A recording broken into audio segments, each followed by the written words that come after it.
The Elements of Non-Euclidean Geometry by D.M.Y. Sommerville. Chapter 1, Historical. Section 12, Legendre.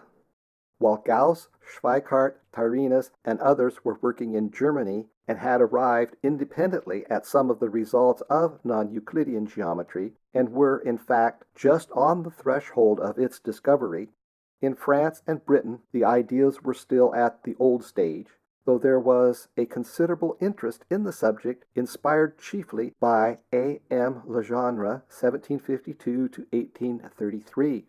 Legendre's researches were published in various editions of his Elements from 1794 to 1823 and collected in an extensive article in the Memoirs of the Paris Academy in 1833. Assuming all Euclid's definitions, axioms, and postulates, except the parallel postulate, and all that follows from it, he proves some important theorems, two of which, propositions A and B, are frequently referred to in later work as Legendre's first and second theorems. Proposition A. The sum of the three angles of a rectilinear triangle cannot be greater than two right angles. Elements, 3rd edition, 1800. In Figure 7, A0, A1, A2, AN is a straight line, and the triangles A0, B0, A1, A1, B1, A2, are all congruent, and the vertices B0, B1, Bn are joined by a broken line.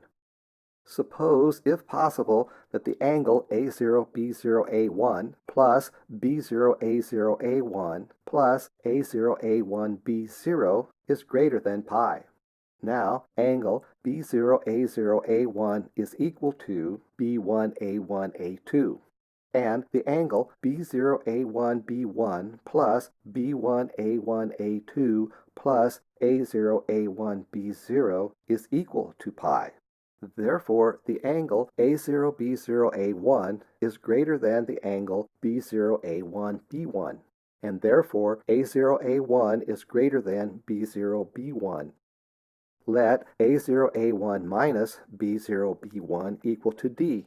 Then A0, B0 plus B0, B1 plus B1, B2 plus plus Bn minus 1 Bn plus Bn An is equal to 2 times A0, B0 plus n times B0, B1, which is equal to 2 times A0, B0 plus n times A0, A1 minus n times D, equal to A0, A1 plus 2 A0, B0 minus nd, i.e. A0, An is equal to A0, B0 plus B0, B1 plus plus Bn An plus the quantity Nd minus 2 A0, B0. But by increasing n, Nd can be made to exceed the fixed length 2 A0, B0, and hence A0, An, which is the length of the straight line joining A0 and An, can be greater than the sum of the parts of the broken line, which joins the same 2 points, which is absurd. There are several points in this proof which require careful examination. In the first place, the assumption that Nd can always exceed 2A0, B0 by taking n sufficiently great lies at the basis of geometrical continuity and is equivalent to the denial of the existence of infinitesimals. This is generally known as the axiom of Archimedes. The question of continuity is fundamental in dealing with the foundations of geometry, but it would be outside the scope of this book to enter further into this extensive and difficult subject. Twice in this proof we have assumed the theorem of the exterior angle of a triangle, Euclid I, 16.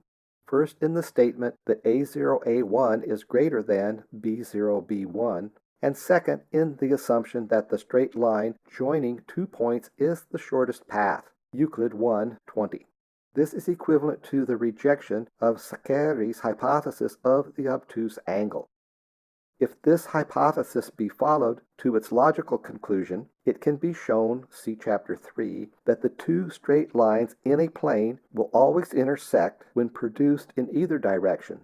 The straight line is then reentrant, and there is at least two straight paths connecting any 2 points. The straight line A0, A1 would not then, of necessity, be the shortest path from A0 to AN. Proposition B. If there exists a single triangle in which the sum of the angles is equal to 2 right angles, then in every triangle the sum of the angles must likewise be equal to 2 right angles.